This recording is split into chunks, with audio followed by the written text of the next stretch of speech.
মিয়ানমারের জলসীমায় উদ্ধার হওয়া ১৫৫ বাংলাদেশি অভিবাসীকে ফিরিয়ে আনা হবে আজ।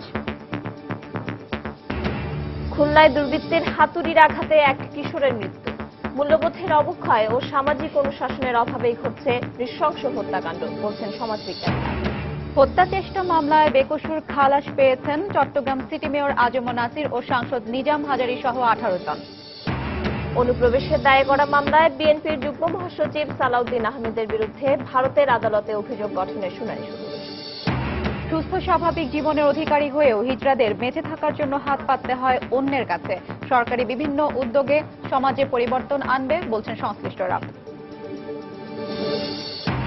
এবং টাইগার ব্যাটসম্যানদের দায়িত্বশীল ব্যাটিংয়ে এগিয়ে চলছে বাংলাদেশ। প্রথম ইনিংসে লিড নেবে মুশফিক বাহিনী, প্রত্যাশার সমর্থকদের।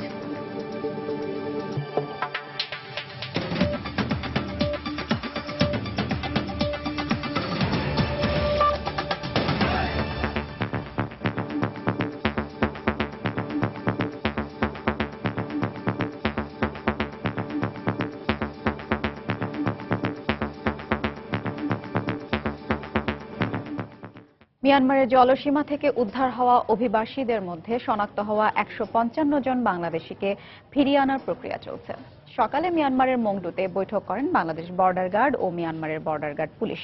তৃতীয় দফায় বিজিবির কাছে বাংলাদেশি অভিবাসীদের হস্তান্তর করতে যাচ্ছে মিয়ানমার। বেলা 11:30টার দিকে ঘুমধুম সীমান্ত দিয়ে মংডুতে প্রবেশ করে বিজিবির প্রতিনিধি দল। এতে বাংলাদেশের পক্ষে নেতৃত্ব দেন বিজিবি ১৭ ব্যাটালিয়নের অধিনায়ক লেফটেন্যান্ট কর্নেল রবিউল ইসলাম রবি।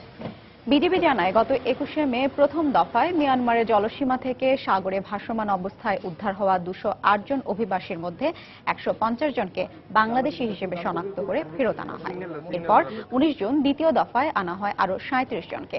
এছাড়া গত ২৯শে মে মিয়ানমারের নৌবাহিনী আরও ৭২৭ জন অভিবাসীকে উদ্ধার করে। এদের মধ্যে নতুন করে আরও ১৫৫ জন বাংলাদেশি হিসেবে শনাক্ত হওয়ায় তাদেরকে ফেরত আনা হচ্ছে।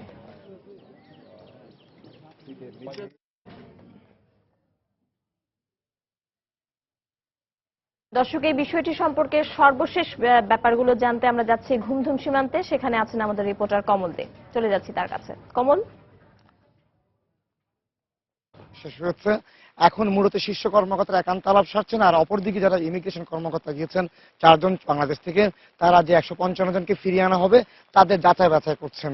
আমরা যতটুকু জানতে পেরেছি একটা ৫০ মিনিটে মূলত এই পতাকা বৈঠক শেষ হয়েছে। এরপরে শীর্ষ কর্মকর্তারা যে উপহার বিনিময় করে রীতিনীতি অনুযায়ী সীমান্ত রক্ষিত, সেই উপহার বিনিময় শেষ হয়েছে। এরপরে ইমিগ্রেশন কর্মকর্তাদের দায়িত্ব দেওয়া হয়েছে যে তাদেরকে ফিরিয়ে আনা হবে, তাদের ব্যাপারে একটু যাচাই বাছাই করার জন্য। এর মধ্যে ১৫৫ জন সর্বশেষ আমরা যতটুকু জানতে পেরেছি। এর মধ্যে আমরা আরেকটু বেশি জানতে পেরেছি, ১৬১ জনের তালিকা করা হলো। এর মধ্যে তারা ৫ জনকে ৫ থেকে ৬ জনকে তারা মিসিং হিসেবে দেখাচ্ছেন। এর মধ্যে ১৫৫ জনকে তারা আজকে ফিরিয়ে আনবেন। এর মধ্যে ৪০ জন আছে সর্বোচ্চ নারায়ণগঞ্জের, এছাড়া ঝিনাইদহ এবং মাগুরা রয়েছে ১৫ জন করে। প্রায় ১৭টি জেলার বাসিন্দা রয়েছে ১৫৫ জনের মধ্যে, যারা বিভিন্ন সময় মালয়েশিয়া যাওয়ার পথে গিয়ে সমুদ্রে ভাষা এবং একটি দ্বীপ থেকে তাদেরকে উদ্ধার করেছিল মিয়ানমার বাহিনী। এরপর তারা মিয়ানমার বাহিনী পররাষ্ট্র মন্ত্রণালয় এই বিষয়ে একটা অবহিত করে, পররাষ্ট্র মন্ত্রণালয়ে একটা তালিকাও পাঠানো হয় তাদের বাংলাদেশিদের বিষয়ে। এরপর সেই তালিকা স্বরাষ্ট্র মন্ত্রণালয়ের মধ্যে আছে বাছাই শেষ করা হয় এবং আজ তাদের ফিরিয়ে আনার প্রক্রিয়া চলছে। সকাল থেকে মূলত এই ফিরিয়ে আনার পতাকা বৈঠকের প্রক্রিয়া শুরু হয়। সকাল 11:15টায় বাংলাদেশ দলের বিজিবি কর্মকর্তারা মিয়ানমার সীমান্তে প্রবেশ করেন। এরপর সেই মিয়ানমার সীমান্তে 0 পয়েন্টে শুরু হয় এই পতাকা বৈঠক এবং প্রায় 2 ঘন্টা 50 মিনিট এই পতাকা বৈঠক চলে। পতাকা বৈঠকের মধ্যে তারা প্রত্যেকটা সহজ সমাধানের মাধ্যমে যাতে বাংলাদেশে ফিরিয়ে আনা যায় সে ব্যাপারে তারা কথা বলবেন। এক্ষেত্রে বিজিবি কর্মকর্তারা বলছেন, যদি আরো কোনো বাংলাদেশি সেখানে থেকে থাকে তাহলে তাদেরকে পর্যায়ক্রমে ফিরিয়ে আনা হবে। অর্থাৎ প্রথম পর্যায়ে গত 8 জুন ফিরিয়ে আনা হয়েছিল মোট ১৫০ জনকে, দ্বিতীয় দফায় ১৯ জন ফিরিয়ে আনা হয়েছিল ৩৭ জনকে, ১৮৭ জন মোট। এরপর আজ তৃতীয় দফায় ফেরত আনা হচ্ছে ১৫৫ জন।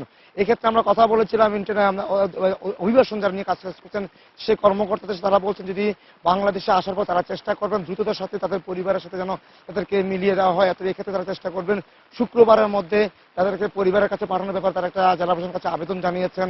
এতে তারা বলছেন যেহেতু তারা আসবে দীর্ঘদিন তারা পরিবার থেকে বিচ্ছিন্ন রয়েছে, সেই কারণে তাদের চেষ্টাটা থাকবে যেন দ্রুত তারা পরিবার কাছে ফিরে যেতে পারে। তবে এর আগে কিছু আইনগত প্রক্রিয়া রয়েছে। এক্ষেত্রে বিজিবি কর্মকর্তারা বলছেন তারা আছে এখান থেকে ফিরিয়ে এনে তাদের যাচাই বাছাই শেষ করার পরে কিছুটা জিজ্ঞাসাবাদ করবে, জিজ্ঞাসাবাদের পর তাদেরকে হস্তান্তর করা হবে পুলিশের কাছে। আর কক্সবাজার জেলা পুলিশের অতিরিক্ত পুলিশ সুপার তোফায়েল আহমেদ আমাদেরকে জানিয়েছেন। তাদেরকে নিয়ে গিয়ে তাদেরকে জিজ্ঞাসাবাদ করা হবে। এর মধ্যে যদি কেউ দালাল থেকে থাকে কিংবা কেউ রোহিঙ্গা থেকে থাকে তাহলে তাদের বিরুদ্ধে মামলা করা হবে। অপরদিকে যারা ভিকটিম রয়েছে তাদেরকে আইএমওর মাধ্যমে পরিবারের কাছে হস্তান্তরের প্রক্রিয়া নেওয়া হবে। তবে এই বিষয়টি সম্পূর্ণ করতে অন্তত আরো 2 দিন সময় লাগবে বলে তিনি আমাদেরকে জানিয়েছেন। তার কাছে আমরা জানতে চেয়েছিলাম মূলত তারা কখন ধরা পড়েছে বা এই বিষয়ে কোনো তথ্য রয়েছে কিনা। তিনি বলছেন বিভিন্ন সময় মালয়েশিয়াগামী যেসব নৌকা বা সাগরে ভাসমান ছিল এবং মিয়ানমার থাইল্যান্ড সীমান্তবর্তী ভাসমান ছিল মূলত সেখানে তাদেরকে উদ্ধার করা হয়েছে। আরেকটি বিষয়, গত কয়েকদিন আগে একটি দ্বীপ থেকে অর্থাৎ মিয়ানমার এবং থাইল্যান্ড সীমান্তবর্তী একটি দ্বীপ থেকে 155 জনকে উদ্ধার করা হয়েছিল। তাদেরও কিছু রয়েছে এই 155 জনের মধ্যে। অর্থাৎ অনেকটা শান্তিপূর্ণভাবে যে সমঝোতা বৈঠক চলছে অর্থাৎ পতাকা বৈঠক, সে পতাকা বৈঠকের অংশ হিসেবে কিছুক্ষণের মধ্যে 155 জন বাংলাদেশিকে ফিরিয়ে আনা হবে বলে সকলে আশা করছেন এবং তাদেরকে গ্রহণ করার জন্য পুলিশ ও প্রশাসনের কর্মকর্তারা আমরা দেখেছি সেই গেটের বাইরে অপেক্ষা করছেন। এখন পর্যন্ত এই ছিল সর্বশেষ পারমিতা। আপনাকে ধন্যবাদ কমল। দর্শক আমাদেরকে কমলদে জানাচ্ছিলেন ঘুমধুম সীমান্ত থেকে যে বিজেপি বৈঠক এখনো চলছে এবং এই বৈঠকের সর্বশেষ তথ্য এবং বিস্তারিত তথ্য তিনি আমাদেরকে এতক্ষণ জানাচ্ছিলেন। দেখছেন দুপুরের সময়।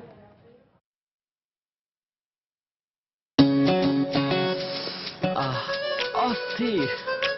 এই অস্থিরতা 6 দিন পর্যন্ত থাকবে কিন্তু।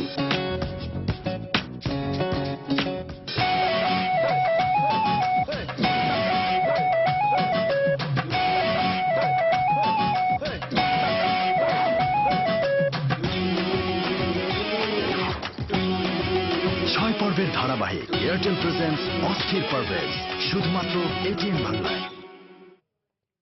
খুলনায় দুর্বৃত্তের হাতুড়ির আঘাতে মৃত্যু হয়েছে এক কিশোরের। চিকিৎসাধীন অবস্থায় ভোরে খুলনা মেডিকেল কলেজ হাসপাতালে মারা যায় সে। এই ঘটনায় আহত আরো 2 জন ওই হাসপাতালে চিকিৎসাধীন রয়েছেন। পুলিশ জানায় গত রাতে রূপসা স্ট্যান্ড রোড এলাকায় পোল্ট্রি ব্যবসায়ী ইব্রাহিমের বাড়িতে ঢোকে কয়েকজন দুর্বৃত্ত। এ সময় তার ভাগ্নে শামসুদ্দোহা তাদের দেখে ফেলায় তার হাত পা বেঁধে মাথায় হাতুড়ি দিয়ে আঘাত করে। শামসুদ্দোহার চিৎকার শুনে গৃহকর্তার মা ও গৃহকর্মী এগিয়ে এলে তাদেরকেও উপর্যুপরি আঘাত করা হয়। পরে গুরুতর অবস্থায় 3 জনকে উদ্ধার করে খুলনা মেডিকেল কলেজ হাসপাতালে ভর্তি করা হলে সেখানে ভোরে শামসুদ্দোহার মৃত্যু হয়। এদিকে এই ঘটনার পর পুলিশ ও র্যাব ঘটনাস্থল পরিদর্শন করে আলামত সংগ্রহ করেছে।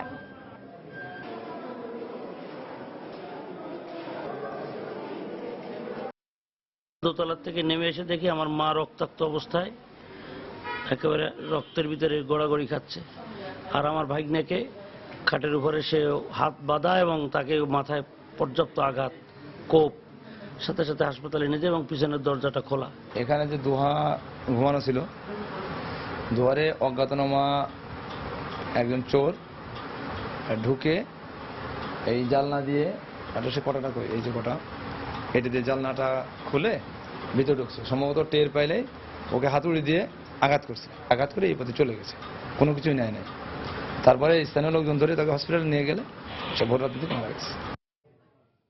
তুচ্ছ ঘটনাকে কেন্দ্র করে গত কয়েকদিনে দেশ জুড়ে ঘটেছে বেশ কয়েকটি নৃশংস হত্যাকাণ্ডের ঘটনা। সমাজবিজ্ঞানীরা বলছেন মানুষের মূল্যবোধের অবক্ষয়, সহনশীলতা কমে যাওয়া ও সামাজিক অনুশাসনের অভাবে এ ধরনের নৃশংসতার প্রবণতা বাড়ছে। তবে পুলিশ বলছে এসব বিচ্ছিন্ন ঘটনা, এগুলোকে সার্বিকভাবে আইন শৃঙ্খলা পরিস্থিতির অবনতি বলা যাবে না। খান মোহাম্মদ রুমেলের রিপোর্ট। ঈদের পরদিন নোয়াখালীর সোনাইমুড়িতে ফুটবল খেলাকে কেন্দ্র করে পিটিয়ে ও কুপিয়ে হত্যা করা হয় 3 জনকে। সোমবার যশোরে বোমা মেরে হত্যা করা হয় 1 জনকে। ঈদের দিন সন্ধ্যায় গোপালগঞ্জে প্রেমের জের ধরে হাত কেটে ও চোখ উপড়ে ফেলে হত্যা করা হয় 1 জনকে। রোববার সন্ধ্যায় সিলেটে মিষ্টির প্যাকেট নিয়ে অতিথি সেজে বাসায় ঢুকে হত্যা করা হয় 1 গৃহবধূকে। এছাড়া গত কয়েকদিনে গাইবান্ধা ও খুলনায় তুচ্ছ ঘটনার জের ধরে খুন হন আরো 2 জন। বিশ্লেষকরা বলছেন বৈশ্বিক পরিবর্তন, সামাজিক সম্পর্কগুলো শিথিল হয়ে যাওয়া এবং নানা সামাজিক বঞ্চনা ও বৈষম্যের কারণে ঘটছে এসব ঘটনা। আমরা একটা ট্রানজিশনের মধ্য দিয়ে যাচ্ছি এবং এই ট্রানজিশনটা হচ্ছে যে একটা সময় এটা গ্রামভিত্তিক সমাজ ছিল, গ্রামভিত্তিক অর্থনীতি ছিল, কিন্তু এখানে কিন্তু আরবানাইজেশন এবং ইন্ডাস্ট্রিয়ালাইজেশন হচ্ছে দ্রুত এবং তার প্রেক্ষিতে আপনার মানুষের জীবনযাপন পদ্ধতি পরিবর্তন হচ্ছে, তাদের দৃষ্টিভঙ্গি পরিবর্তন হচ্ছে, তাদের পোশাক আশাক পরিবর্তন হচ্ছে এবং সাথে সাথে কিন্তু সমাজে অস্থিরতা বাড়ছে, অপরাধ বাড়ছে। এই অস্থিরতার প্রধান কারণ হচ্ছে সামাজিক অনুশাসনের অভাব। দেশীয় আইন আছে, আইনের কোনো অভাব নেই, কিন্তু এই আইনগুলো সবসময় কার্যকরী হয় না। ন্যায় বিচার প্রতিষ্ঠা ও সামাজিক বৈষম্য দূর করতে না পারলে এ ধরনের অপরাধের প্রবণতা কমবে না বলেও মত সমাজবিজ্ঞানীদের। আসল সমাধানটা যেটা, সেটা হচ্ছে সামাজিক ন্যায় বিচার প্রতিষ্ঠা করা, আইনের শাসন প্রতিষ্ঠা করা, সম্পদের সুষম বন্টন করা, যাতে করে অর্থনৈতিক ক্ষোভ, রাজনৈতিক ক্ষোভ, সামাজিক ক্ষোভ, এই তিনটা প্রধান ক্ষোভ মানুষের মধ্যে কমে যাবে। এদিকে পুলিশ কর্মকর্তারা বলছেন এ ধরনের অপরাধ প্রতিরোধ করাটা কঠিন, ফলে এসব ক্ষেত্রে দোষীদের দ্রুত গ্রেপ্তার করে বিচারের মুখোমুখি করাকেই বেশি গুরুত্ব দেন তারা। এগুলো বিচ্ছিন্ন ঘটনা অবশ্যই, কারণ বিচ্ছিন্ন ঘটনা এই অর্থে একটার সাথে আর একটার কিন্তু কোনো যোগাযোগ নেই। এই ধরনের খুন সাধারণত প্রিভেন্ট করার কোনো আসলে সুযোগ নেই। তিনি আরো বলেন, মানুষ সচেতন ও সহনশীল না হলে শুধু পুলিশি কার্যক্রম দিয়ে এসবের মোকাবেলা করা সম্ভব নয়। মূল্যবোধের যে অবক্ষয় হয়েছে। খান মোহাম্মদ রুমেল, সময় সংবাদ, ঢাকা। চট্টগ্রামে ছাত্রলীগ নেতা সুফিয়ান হত্যা চেষ্টা মামলা থেকে সিটি মেয়র আজম নাসির উদ্দিন ও ফেনীর সংসদ সদস্য নিজাম হাজারী সহ 18 আসামিকে বেকসুর খালাস দিয়েছেন আদালত। সকালে জেলা দায়রা জজ SM নুরুল হুদা এ রায় দেন। জেলা পিপি জানান, এ মামলায় মোট 15 জনের সাক্ষ্য গ্রহণ করা হয়েছে, আর অভিযোগ প্রমাণিত না হওয়ায় এ রায় দেন আদালত।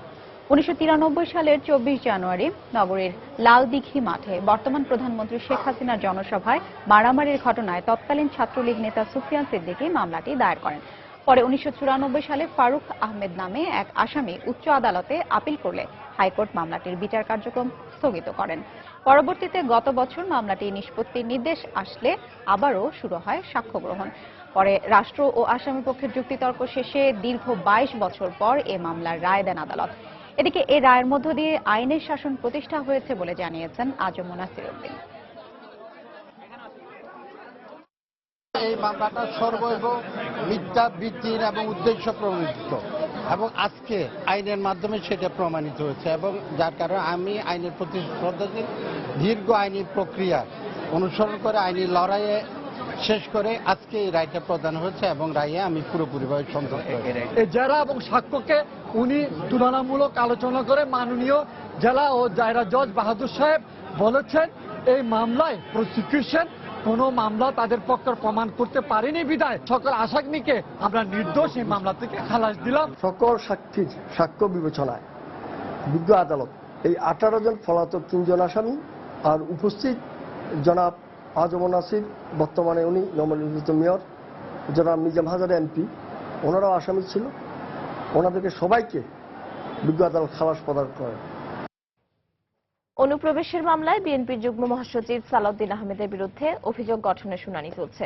বুধবার সকালে মেঘালয়ের শিলং চিফ জুডিশিয়াল ম্যাজিস্ট্রেট আদালতের বিচারক KML লংব্রিয়ের আদালতে সালাউদ্দিনের উপস্থিতিতে এ শুনানি শুরু হয়। এর আগে অভিযোগ গঠনের শুনানির দিন ধার্য থাকায় বুধবার সালাউদ্দিনকে আদালতে হাজির করা হয়। বৈধ কাগজপত্র ছাড়া ভারতে অনুপ্রবেশের দায়ে ফরেনার্স অ্যাক্ট আইনে তার বিরুদ্ধে মামলা করা হয়। গত 3রা জুন তার বিরুদ্ধে অভিযোগপত্র দেয় মেঘালয় পুলিশ। তার বিরুদ্ধে অবৈধ অনুপ্রবেশের অভিযোগ প্রমাণিত হলে আইন অনুযায়ী তার সর্বোচ্চ 5 বছরের সাজা হতে পারে।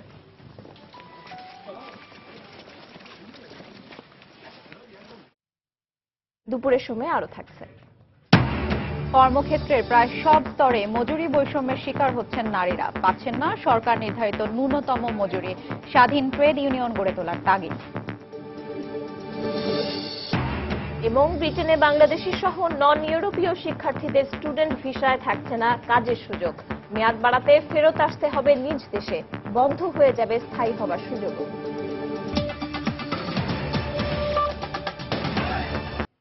জলবায়ু পরিবর্তনের প্রভাব মোকাবেলা, সুশাসন এবং বিদ্যুৎ সক্ষমতা বাড়াতে বাংলাদেশকে 208 মিলিয়ন ইউরো সহযোগিতা দেবে জার্মানি।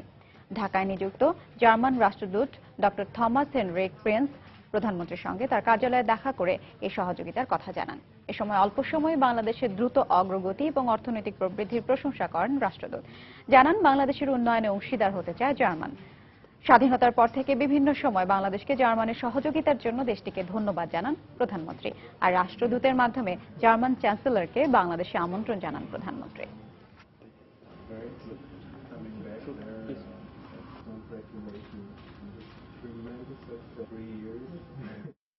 ঈদের বাড়তি ছুটি শেষে অনেকটা ঝক্কি ঝামেলা ছাড়াই সড়ক, নৌ ও রেল পথে আবারও ঢাকায় ফিরছে কর্মজীবী সাধারণ মানুষ। সকাল থেকেই সদরঘাট লঞ্চ টার্মিনালে ছিল যাত্রীদের ভিড়। তবে কমলাপুর রেলওয়ে স্টেশন ও মহাখালী বাস টার্মিনালে তুলনামূলক যাত্রী চাপ কম ছিল। উল্লেখযোগ্য সংখ্যক যাত্রী কর্মস্থলে ফিরে এলেও কোনো ভোগান্তির অভিযোগ ছিল না বললেই চলে। ঈদ আর সেই সাথে বিশেষ এই উৎসবের ছুটি দুটোই শেষ। পল্লীবাসী স্বজনদের সাথে ঈদ উদযাপনের সুখস্মৃতি নিয়ে এবার সময় হয়েছে কর্মস্থলে ফেরার। তাই রেল স্টেশন, বাস, লঞ্চ টার্মিনালগুলো এখনো মুখরিত কর্মজীবী মানুষগুলোর ফিরতি যাত্রার কোলাহলে। ভোরের আলো ফোটার আগেই দক্ষিণ জনপদের দূরবর্তী রুটের লঞ্চগুলো সদরঘাটে ভিড়তে থাকে, ফলে সকালে তেমনটা যাত্রী চাপ ছিল না। ভরা মৌসুমে এবারের ঈদ হলেও ফিরতি যাত্রায় নিরাপদে ফিরতে পেরে খুশি নৌপথের যাত্রীরা। এখানে বাবা মা আছে, ভাই বোন আছে, নিজেদের আত্মীয় স্বজন আছে, সবার সাথে ঈদ করতে পারে, এটাই তো বেস্ট একটা কি বলবো, এক কথা ফ্যান্টাস্টিক। আমাদের ঈদ যাত্রা এবার ভালো হয়েছে, কিন্তু এবার টাইমটা মোটামুটি আগের চেয়ে অনেক ভালো হয়েছে। কারণ আগে আপনাদের ছাদে অনেক লোক নিত, কিন্তু এবার ছাদে লোক নিতে দেন। এদিকে রেলপথে যারা ছেড়ে এসেছেন প্রিয়জনদের, তারাও ফেলেছেন স্বস্তির নিঃশ্বাস, সেই সাথে সময় মতো পৌঁছাবার তৃপ্তি।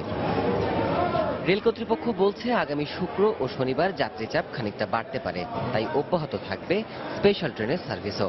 ঈদে বাড়িতে সবাই ছিল, খুব আনন্দ পেয়েছি। হ্যাঁ, ঈদের ছুটি মাত্র 2 দিন ছিল, তো আবার তাড়াতাড়ি ব্যাক করতে হয়েছে আমাদেরকে সবাই। ঈদটা কক্সবাজারেই করেছি আব্বু আম্মুর সাথে, তো চাকরি আমার আবার জয়েন করতে হবে, এই জন্যই আবার ব্যাক করা। ওয়েদারটা যদিও অনেকটা বলবো যে যেহেতু রেইনি সিজন, তো একটুটা ডিফিকাল্টিস ছিল, বাট ওভারঅল আমি বলবো যে আমার খুবই ভালো লেগেছে। আন্তনগরটা যথানিয়মে আছে এবং আমাদের যাত্রী পুরো আছে, তবে উপচে পড়া ভিড়টা হয়তো বা নজরে পড়তেছে না। এছাড়া এবছর খানাখন্দ বা যানজট পরিস্থিতি অন্যবারের চেয়ে ভালো থাকায় তৃপ্তির রেশ ছিল সড়ক পথেও, তবে যাত্রী চাপ ছিল কম। ফিরেছি খুব ভালোই, সকালবেলা রওনা দিলাম, এখনো রাস্তা জ্যাম হয় নাই। আসার সময় তেমন কোনো ঝামেলা হয় না, একদম নির্বিঘ্নে চলে এসেছে। বিগত বছরগুলোর তুলনায় এবার যোগাযোগ ব্যবস্থায় তেমন কোনো সংকট না থাকায় ভোগান্তি ছাড়াই শেষ হচ্ছে এবারের ঈদ যাত্রা। দেবাশিস রায়, সময় সংবাদ, ঢাকা।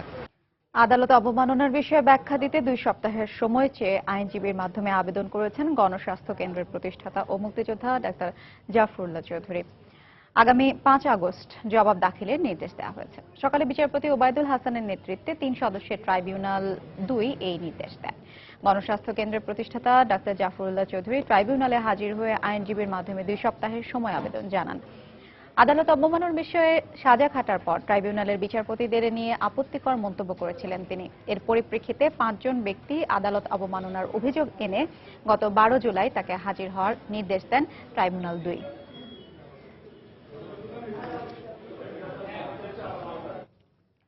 গত কয়েক বছরে উল্লেখযোগ্য সংখ্যক নারী বিভিন্ন কাজে নিয়োজিত হয়েছে, কিন্তু কর্মক্ষেত্রের প্রায় সব স্তরেই নারীরা শিকার হচ্ছেন মজুরি বৈষম্যের। অনেক ক্ষেত্রেই তারা পাচ্ছেন না সরকার নির্ধারিত ন্যূনতম মজুরি। শ্রমিকদের ট্রেড ইউনিয়ন করার অধিকার সুনিশ্চিত করা গেলে নারীর মজুরি বৈষম্যের বিরুদ্ধে নারী পুরুষেরা ঐক্যবদ্ধভাবে লড়াই করতে পারবে বলে মনে করেন নারী শ্রম অধিকার আন্দোলনের সঙ্গে জড়িতরা। তাহসিনা জেসির প্রতিবেদন। দেশে প্রতি বছর গড়ে 5 লাখ নারী বিভিন্ন কাজে নিযুক্ত হন। নারী শ্রমিকদের অধিকার আন্দোলনের সঙ্গে জড়িতরা বলছেন, এই কর্মজীবী নারীদের বেশিরভাগই 2006 সালের শ্রম আইন অনুযায়ী মজুরি ও অন্যান্য সুযোগ সুবিধা পান না। শহর ও গ্রাম ভেদে নারী ও পুরুষ শ্রমিকের বেতন বৈষম্য বেশ প্রকট। বিভিন্ন সংস্থার পরিসংখ্যান বলছে 15 লক্ষ গার্মেন্টস শ্রমিকের মধ্যে নারী সংখ্যা প্রায় 13.5 লাখ। মজুরির পাশাপাশি তারা স্বাস্থ্য ঝুঁকি সহ নানা সামাজিক বৈষম্য ও বঞ্চনার শিকার হচ্ছেন। গ্রামীণ অর্থনীতিতে অবদান রাখা নারীরাও পাচ্ছেন না শ্রমের সঠিক মজুরি। এমনকি গৃহস্থালিতে প্রতিদিন শ্রম দেওয়া প্রায় 5.5 কোটি নারীরও শ্রমের কোনো মূল্যায়ন নেই দেশের অর্থনীতিতে।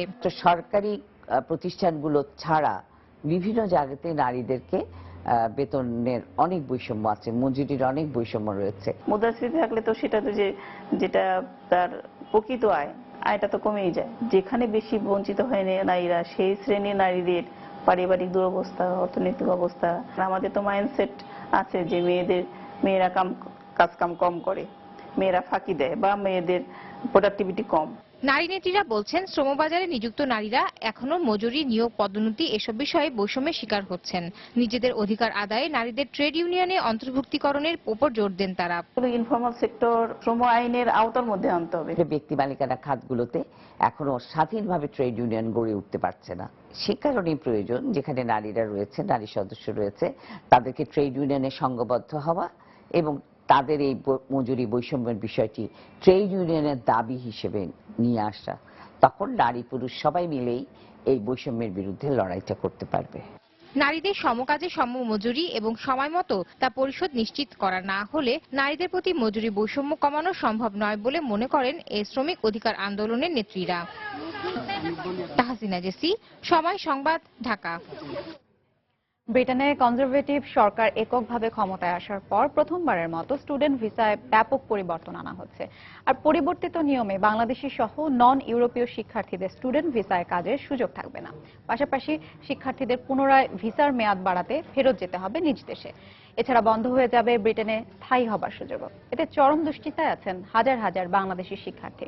বিস্তারিত জানাচ্ছেন আমাদের লন্ডন প্রতিনিধি শোয়েব কবির।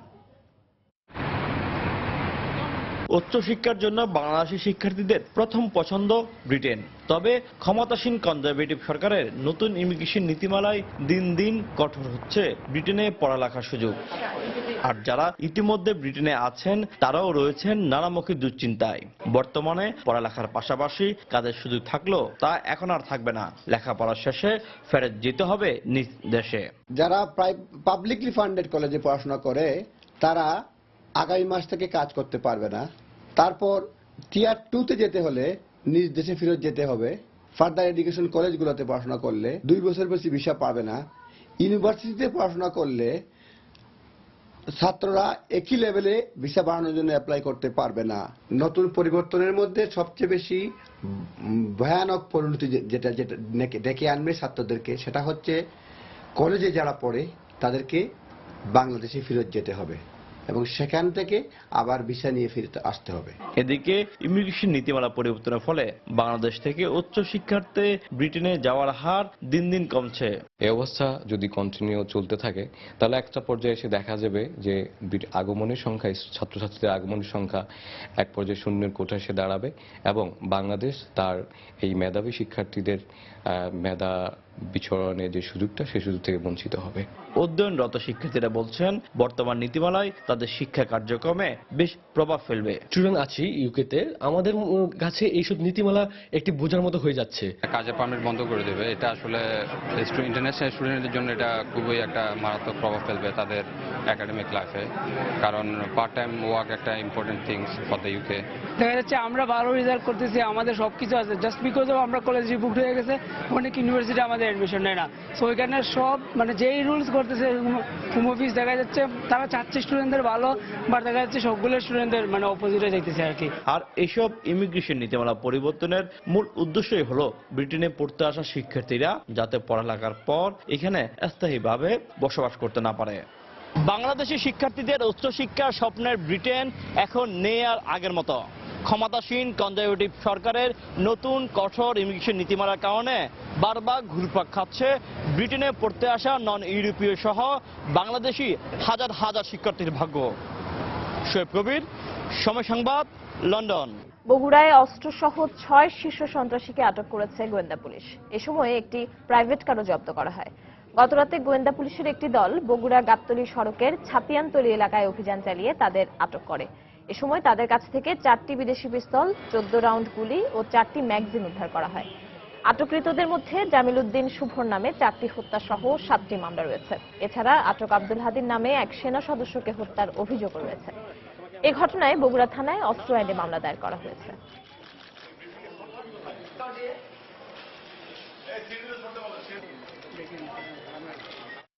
আমরা 6 জন আসামিকে গ্রেফতার করতে সক্ষম হই। তাদের মধ্যে 3 জনের দেহ তল্লাশিকালে 4টি পিস্তল, 14 রাউন্ড গুলি এবং 4টি ম্যাগাজিন আমরা উদ্ধার করি।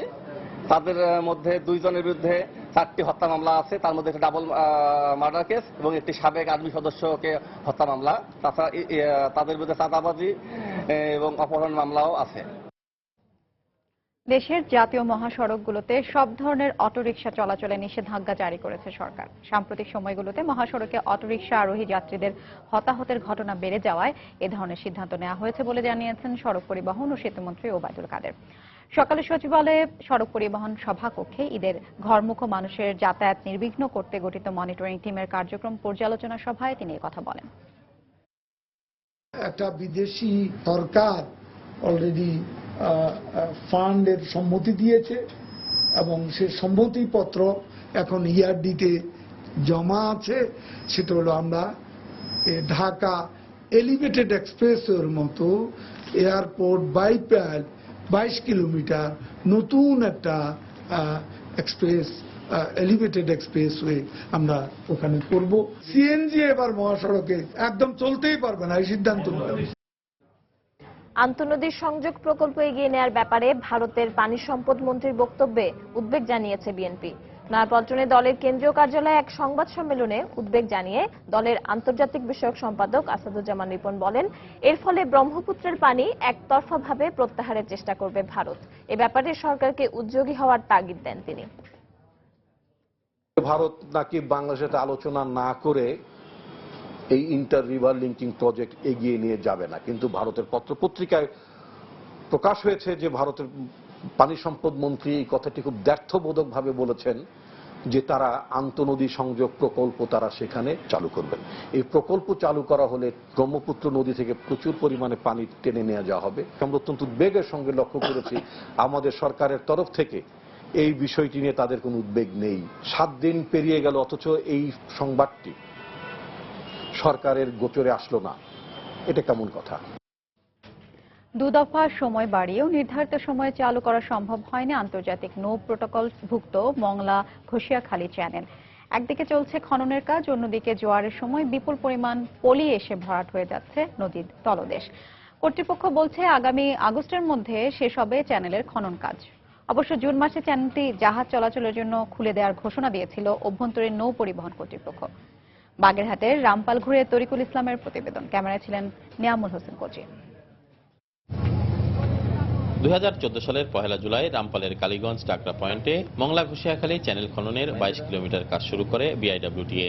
মাত্র 4 মাসে খনন কাজ শেষ করার ঘোষণা দিলেও পরবর্তীতে 2 দফা সময় বাড়িয়েও তা শেষ করা সম্ভব হয়নি। সবশেষ জুনের মধ্যে নৌপথ চালুর ঘোষণা দেওয়া হলেও এখনো শেষ হয়নি খনন কাজ। স্থানীয়দের অভিযোগ, নদীর আকার খননের পর বড় হলেও গভীরতা বাড়েনি। ভাটার সময় 7 থেকে 8 ফুট গভীরতার নৌযান চলাচল করতে পারছে না। ড্রেজিং এর কাজের গতিও মন্থর। সরকারি যে ড্রেজারগুলো আছে 2 ঘন্টা কাজ করে 5 ঘন্টা শুয়ে থাকে, আবার একটু চাপ দেয় সেই 3 ঘন্টা করে আবার বন্ধ থাকে। সময় সময় চালায়, সময় সময় চালায় না। এই এখন ধরেন এই স্টার্ট দিছে, দেওয়ার পরে ধরো তো কিছুক্ষণ চালাবে না, আবার বন্ধ করবে না। রামপাল থানার পাশে যে কয়টা খাল আছে কাইটে দিয়ে অফিসাররা বলে যে খাল কাটা ক্লিয়ার হয়ে গেছে, আসলে তো খালমাল কাটা কমপ্লিট না। BIWTA এর সংশ্লিষ্ট কর্মকর্তা অবশ্য বলছেন, দ্রুত পলি প্রবাহিত হওয়ার কারণে খনন কাজে বিলম্ব হয়েছে। আমরা যত কাটতেছি তো ওজন থেকে পলি আসতেছে, আসার কারণে কিছু কিছু জায়গায় বিশেষ করে বগুড়ার খালটার মুখে ওখানে ভরে গেছে, ভরে বা আরো সব পাশে একটু সমস্যা হচ্ছে। এদিকে জোয়ারের সাথে আসা পলি যাতে পুনরায় মংলা ঘষিয়াখালী চ্যানেলের নাব্য সংকট সৃষ্টি করতে না পারে এজন্য প্লাবনভূমি তৈরি করা হচ্ছে। পাশাপাশি শাখা খাল খুলে দেওয়ার কার্যক্রম চলছে বলে জানালেন মংলা ঘষিয়াখালী চ্যানেল খনন কাজের প্রধান সমন্বয়কারী খুলনা বিভাগীয় কমিশনার। এ পর্যন্ত আমরা যেগুলো খুলেছি তাতে বেনিফিট পাওয়া যাচ্ছে, কিন্তু আমরা আশা করছি যে এই 82টা খাল খুললে আর 3টা প্লাবন ভূমি আমরা করতে যাচ্ছি, যেখানে এসে জোয়ারের পানিটা পলি জমবে, তাতে আমাদের এই চ্যানেলে পলি পড়বে না। প্রায় 250 কোটি টাকার প্রকল্পটি বাস্তবায়ন করছে ঠিকাদারি প্রতিষ্ঠান চায়না হারবার ও বসুন্ধরা ছাড়াও পানি উন্নয়ন বোর্ড এবং BIWTA। তরিকুল ইসলাম, সময় সংবাদ, খুলনা। শারীরিক এবং মানসিকভাবে সুস্থ একদল মানুষ, তারপরেও তাদেরকে জীবন ধারণের জন্য হাত পাততে হয় অন্যের কাছে, নতুবা উৎসবে নাচ গান করে বেঁচে থাকার লড়াইটা চালিয়ে যেতে হয়। কারণ সমাজের কেউই তাদেরকে কাজ দেন না। জন্মদোষ একটাই, তারা হিজড়া। পরে হলেও চলতি বছরের 19 মে সরকারি চাকরিতে হিজড়াদের নিয়োগের ঘোষণা আসে সরকারের পক্ষ থেকে। এ ধরনের সিদ্ধান্ত ধীরে ধীরে সমাজে পরিবর্তন আনবে বলে মনে করেন সমাজবিজ্ঞানীরা। হিজড়াদের জীবন গল্প নিয়ে সাতিলা শারমিনের 4 পর্বের ধারাবাহিকের আজ থাকছে শেষ পর্ব। ছবি তুলেছেন শামসুল আরফিন প্রিন্স। মাছের বাজারে যাওয়ার পর মাছ হালা বেটা করলো কি সকালবেলা বা শীতের সকাল এরকম বালতি থেকে মাছের পানিগুলো, হাত ধোয়া পানিগুলো আমার মাথায় ঢেলে দিচ্ছে। মানে দোস্ত প্রতিদিন তো মাছ খাওয়াতে মাছের পানি খাওয়া দাওয়া কেমন লাগে। শীতের সকাল ভোরবেলা সাজগোজ করে গেছে আপা। তখন আমার সাথে যে হিজাটা ছিল উনি বললো কি গতিয়া কিচ্ছু বলিস না, নানি মারবে মাছ নিয়ে না গেলে। তখন মাছ হালা বেটাটার হাত ধরে বললাম পানি দিছিস দাদা, একটা মাছ দে। সর্দানি তো বুঝবো না এটা, একটা মাছ দাও ভাইয়া। এইভাবে করে আমাদের জীবিকা নির্বাহ করতে হয়। স্যাটেলাইট যুগে যখন আপনারা ইন্টারনেট সারা পৃথিবীকে দেখেন, আমরা এখনো মাছ চেয়ে খাই, চাল চেয়ে খাই। অন্ধকারের এমন জীবিকা ইচ্ছায় নয়, বাধ্য হয়ে বেছে নিতে হয় তাদের। কারণ হিজড়াদের নিজেদের প্রতিষ্ঠানে কাজ দেবেন এমন মানুষ সমাজে মেলাই যে ভার। মানুষের কাছে হাত পেতে টাকা চেয়ে বা উৎসবে নাচ গান করে বেঁচে থাকার লড়াইটা চালিয়ে যেতে হয় তাদের। একটা দোকানদার যখন 5 টাকা বা 10 টাকা দিতে যায়, সে শরীরের বিভিন্ন অংশে টিপে দেখে শরীরটা নরম কিনা। আর আছে অসম্পূর্ণ দেহটা বিক্রি করার পথ। পরে হলেও অবহেলিত হিজড়া জনগোষ্ঠীর প্রতিনিধিদের ট্রাফিক পুলিশে নিয়োগের ঘোষণা দিয়েছে সরকার। যখনই তার একটা কর্মসংস্থানের ব্যবস্থা হয়ে যাবে, তখন তার ক্ষমতায়নের জায়গাটাও তৈরি হবে।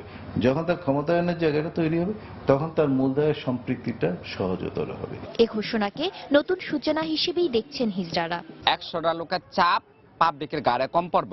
সবাই তার মূর্খ না, এমন আছে মেট্রিক পাস আছে, আইএ পাস আছে, চাকরি কিন্তু বললেই হয় না, আপনি শিক্ষা লাগবে, যোগ্যতা লাগবে, তাহলে তো চাকরি দিবে। আমরা যে নর্মস রেজুলেশন তোমাদের অফিস আছে সেগুলো মেনে কাজ করতে পারি কিনা দেখে আমরা তোমরা আমাদেরকে পার্মানেন্ট চাকরি দিও।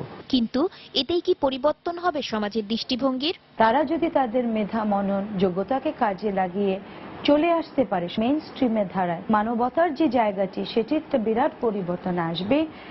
একইভাবে পরিবর্তন করতে চান, তখন সমাজে প্রবল থেকে প্রবলতর বাধা আসে। তারা যেটা সম্ভব না, এটা পরিবর্তন করা একটু সময় লাগে। ট্রাফিক পুলিশ সহ অন্যান্য সরকারি চাকরিতে হিজড়াদের নিয়োগের যে উদ্যোগ নিয়েছে সরকার, তাতে রাতারাতি কোনো পরিবর্তন হয়তো আসবে না, কিন্তু দীর্ঘদিনের সামাজিক গোঁড়ামিতে একটু হলেও চির ধরাবে এই উদ্যোগ, এমনটি মনে করছেন বিশেষজ্ঞরা। এর সাথে যেসব হিজড়া এখনো শিক্ষার আলো থেকে বঞ্চিত, তাদেরকে শিক্ষার মূল স্রোতধারায় নিয়ে আসার কথা বলছেন তারা। Shatila Sharmin, Somoy Sangbad, Dhaka. Pakistani hacker group Bangladesh কোস্টগার্ডের ওয়েবসাইট হ্যাক করার পরে তা উদ্ধার করেছে বাংলাদেশ। সকালে কোস্টগার্ড জানায়, পাক সাইবার পাইরেটস নামের একটি হ্যাকার গ্রুপ অফিসিয়াল এই ওয়েবসাইটটি হ্যাক করে। সাইটে বাংলাদেশি হ্যাকারদের হুমকি দিয়ে বিভিন্ন ধরনের ব্যঙ্গাত্মক কথা লেখা হয়। বেশ কয়েক ঘন্টার চেষ্টায় ওয়েবসাইটটি উদ্ধার করা হয়েছে বলে নিশ্চিত করে বাংলাদেশ কোস্টগার্ড। এর আগেও জাতীয় সংসদের ওয়েবসাইট হ্যাক করেছিল একই নামের হ্যাকার গ্রুপ।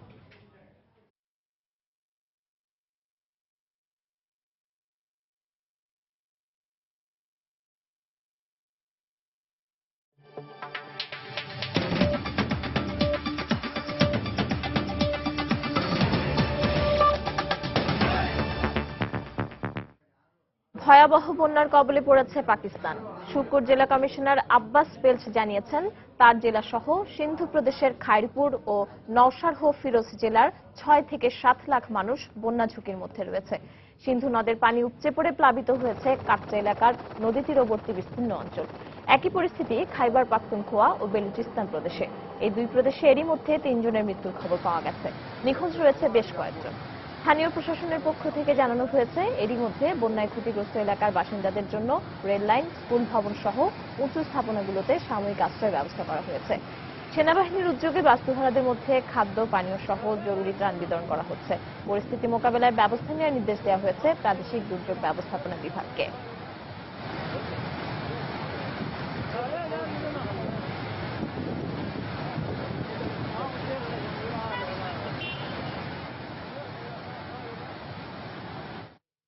সিরিয়ায় মার্কিন বিমান হামলায় খোরাসান নেতা মোহসিন আল ফাদলি নিহত হয়েছেন বলে জানিয়েছে পেন্টাগন।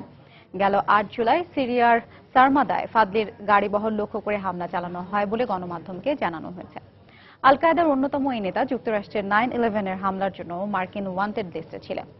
এর আগেও ফাদলিকে লক্ষ্য করে হামলা চালানো হয়। ফাদলিকে জীবিত ধরিয়ে দেওয়ার জন্য মার্কিন প্রতিরক্ষা দপ্তর $70 লাখ পুরস্কার ঘোষণা করেছিল।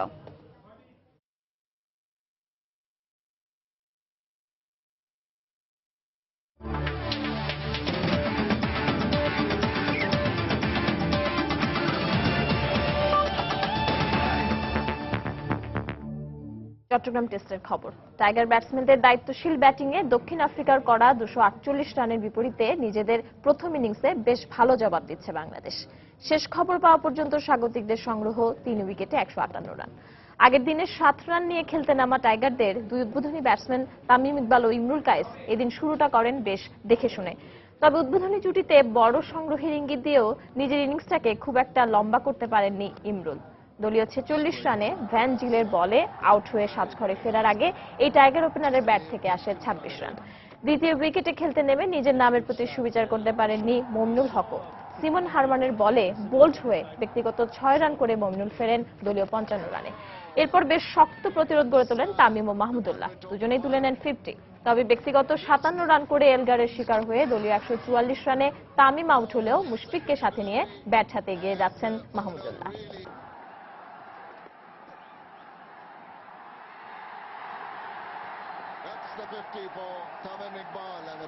Getting more boundaries as well. Here we go, Dean Elgar, golden arm, talked about, always creates এদিকে মুশফিক বাহিনীর প্রথম দিনের পারফরমেন্সে বেশ উচ্ছ্বসিত টাইগার সমর্থকরা। সেখানে আছেন আমাদের রিপোর্টার পার্থপ্রতিম বিশ্বাস। সে খবর জানতে আমরা সরাসরি চলে যাচ্ছি তার কাছে। পার্থ, টেস্ট নিয়ে দর্শকদের মাঝে কেমন আগ্রহ দেখছেন, আর চট্টগ্রামের আবহাওয়া এখন কেমন? ধন্যবাদ হাফসা। চট্টগ্রামের জহুর আহমেদ চৌধুরী স্টেডিয়ামে বাংলাদেশ এবং দক্ষিণ আফ্রিকার মধ্যকার প্রথম টেস্টের দ্বিতীয় দিনের খেলা কিন্তু এখন চলছে। আমরা দুটি সেশন কিন্তু শেষ হয়ে গেছে। এখন বাংলাদেশের সংগ্রহ 3 উইকেটে 157 রান। তো আমরা সকাল থেকে যেমন দেখেছিলাম আসলে তামিম এবং ইমরুল কায়েস যেভাবে শুরু করেছিলেন অনেকটা ধীরে সুস্থেই কিন্তু তারা ব্যাটিং করছিলেন, কিন্তু সেক্ষেত্রে 26 রান করে প্রথম উইকেটের পতন ঘটে ইমরুলের। এরপর কিন্তু বেশিক্ষণ ক্রিজে থাকতে পারেনি চট্টগ্রামের খেলোয়াড় মমিনুল। 6 রান করে তিনি কিন্তু প্যাভিলিয়নে ফেরত যান।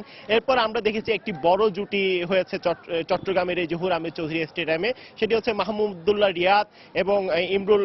মাহমুদুল্লাহ রিয়াদ সাথে তামিম ইকবালের একটি বড় ধরনের জুটি, তারা একটি বড় সংগ্রহের দিকে যাচ্ছিল আমরা দেখতে পেয়েছি। তবে সেক্ষেত্রে চট্টগ্রামের যে লোকাল বয় খ্যাত তামিম ইকবাল রয়েছেন, তামিম ইকবাল আজকে ভালো খেলবেন এমন প্রত্যাশা ছিল চট্টগ্রামের যে দর্শকদের মধ্যে। যেহেতু ওয়ানডেতে আমরা দেখেছি তামিম ইকবাল রানের ধারায় ফিরে এসেছিলেন, বিগত কিছুদিন ধরে কিন্তু রান পাচ্ছিলেন না, কিন্তু এই চট্টগ্রামের জহুর আহমেদ চৌধুরী স্টেডিয়াম এমনিতেই কিন্তু লাকি গ্রাউন্ড তামিম ইকবালের জন্য। সেক্ষেত্রে আজকে টেস্ট ম্যাচেও ভালো খেলবে এমন একটা প্রত্যাশা ছিল দর্শকদের। তো সেক্ষেত্রে তিনি তার ব্যক্তিগত অর্ধশতক পূর্ণ করার পর কিন্তু চা বিরতির কিছুক্ষণ আগে 57 রান করে অনিয়মিত বোলার এলগারের বলে কিন্তু আউট হয়ে যান। তো সেক্ষেত্রে আমরা বলতে পারি 3 উইকেটে 157 রান এখন বাংলাদেশ দলের। তবে এক্ষেত্রে যদি এখনো পর্যন্ত মাহমুদুল্লাহ রিয়াদ কিন্তু সেক্ষেত্রে রয়েছেন, তিনি তার মতো খেলে যাচ্ছেন, তিনিও অর্ধশতক পূর্ণ করেছেন। মাহমুদুল্লাহ রিয়াদ এবং মুশফিক এখন বর্তমানে ক্রিজে রয়েছেন, তারা যদি কিছুক্ষণ ভালো খেলতে পারেন, এছাড়া কয়েকটি যদি বড় ধরনের জুটি হয়, তাহলে বাংলাদেশ দল যে বড় সংগ্রহ দিকে এগোচ্ছে সেটি নিঃসন্দেহে বলা যায়। এছাড়া দর্শক যারা রয়েছেন আমি যদি তাদের কথা একটু বলি,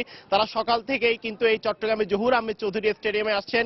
অনেকে পরিবার পরিজন নিয়ে, অনেকে বন্ধু বান্ধবদের সাথে নিয়ে আসছেন শুধুমাত্র বাংলাদেশ দলের খেলা দেখার জন্য এবং তাদেরকে সমর্থন জানানোর জন্য। যেহেতু কালকে বাংলাদেশ দলের খেলোয়াড়রা যারা বোলার রয়েছেন, বিশেষ করে মুস্তাফিজ অসাধারণ বোলিং করেছেন, তো সেক্ষেত্রে আজকে বাংলাদেশ দলের ব্যাটিং রয়েছে। তো সেই ব্যাটিং দেখার জন্য তামিম ভালো খেলবেন, ইমরুল ভালো খেলবেন, মাহমুদুল্লাহ ভালো খেলবেন, সেই প্রত্যাশায় কিন্তু দর্শকরা এখানে আসছেন। আর আমি একটু যদি আবহাওয়ার কথা বলি, আমরা যেরকম আবহাওয়া অফিসে কথা বলেছিলাম, তারা বলেছে আজকে সারা দিনই কিন্তু আকাশ মেঘলা থাকবে। তো সেক্ষেত্রে কিন্তু একটি বৃষ্টির সম্ভাবনা রয়েছে। তারা বলেছেন দুপুরের পর ঠিক বিকেলের সময় থেকে কিন্তু হালকা থেকে মাঝারি ধরনের বৃষ্টির সম্ভাবনা রয়ে গেছে। তো আমরা দেখতে পাচ্ছি এখন কিন্তু আকাশে কালো মেঘ রয়েছে, যে কোনো সময় কিন্তু বৃষ্টি নামতে পারে। কিছুক্ষণ আগে কিন্তু ফোটা ফোটা বৃষ্টি পড়েছিল। তো সেক্ষেত্রে আমরা দেখেছিলাম আলো স্বল্পতার কারণে কিন্তু স্টেডিয়ামে যে ফ্লাড লাইট রয়েছে, যে ফ্লাড লাইট গুলো জ্বালিয়ে দেওয়া হয়েছে। তো তারপরেও কিন্তু এখনো বৃষ্টি আসেনি। তো বৃষ্টি যদি আসে সেক্ষেত্রে কিন্তু খেলা বন্ধ থাকবে। তো এখানে দর্শক যারা আছেন তারা বলছেন বাংলাদেশ দল ভালো খেলবেন, বৃষ্টি আসবে না। তো সেক্ষেত্রে আমি বলতে পারি এখনো পর্যন্ত বাংলাদেশ দল যে পারফরমেন্স করেছে সেই পারফরমেন্সে কিন্তু অনেক খুশি এই যে টাইগার ভক্তরা। তারা বলছেন কয়েকটি যদি ভালো পারফরমেন্স হয়, কয়েকটি যদি ভালো জুটি হয়, সেক্ষেত্রে বাংলাদেশ দল কিন্তু একটি বড় স্কোর করতে পারে। আজকে যদি বাংলাদেশ দল 300 করতে পারে বা 300 350 করতে পারে, সেক্ষেত্রে কালকেও যদি কিছুক্ষণ ব্যাটিং করতে পারে তাহলে অনেকটা বড় স্কোর সংগ্রহ করতে পারবে, এই প্রত্যাশাই করছেন চট্টগ্রামের দর্শকরা। তো এই ছিল আমার কাছে এখনো পর্যন্ত চট্টগ্রামের জহুর আহমেদ চৌধুরী স্টেডিয়াম থেকে বাংলাদেশ এবং দক্ষিণ আফ্রিকার মধ্যকার খেলার সর্বশেষ খবর। পার্থ, আপনাকে ধন্যবাদ। দর্শক, খেলার সার্বিক পরিস্থিতি জানাচ্ছিলেন আমাদের রিপোর্টার পার্থপ্রতিম বিশ্বাস। দুপুরের সময়ের এ পর্যায়ে শীর্ষ সংবাদ জানিয়ে দিচ্ছে আরেকবার। মিয়ানমারের জলসীমায় উদ্ধার হওয়া 155 বাংলাদেশি অভিবাসীকে ফিরিয়ে আনার প্রক্রিয়া চলছে। ঘুমধুম সীমান্তে বিজিবি বিজেপির পতাকা বৈঠক। খুলনায় দুর্বৃত্তের হাতুড়ির আঘাতে এক কিশোরের মৃত্যু। মূল্যবোধের অবক্ষয় ও সামাজিক অনুশাসনের অভাবেই ঘটছে নৃশংস হত্যাকাণ্ড, বলছেন সমাজবিজ্ঞানীরা। হত্যা চেষ্টা মামলায় বেকসুর খালাস পেয়েছেন চট্টগ্রাম সিটি মেয়র আজম নাসির ও সাংসদ নিজাম হাজারী সহ 18 জন। অনুপ্রবেশের দায়ে করা মামলায় বিএনপির যুগ্ম মহাসচিব সালাউদ্দিন আহমেদের বিরুদ্ধে ভারতের আদালতে অভিযোগ গঠনের শুনানি শুরু। এবং টাইগারদের দায়িত্বশীল ব্যাটিংয়ে ভালো সংগ্রহের পথে বাংলাদেশ। তামিম ও রিয়াদের হাফ সেঞ্চুরি, প্রথম ইনিংসের লিড নেয়ার প্রত্যাশা সমর্থকদের।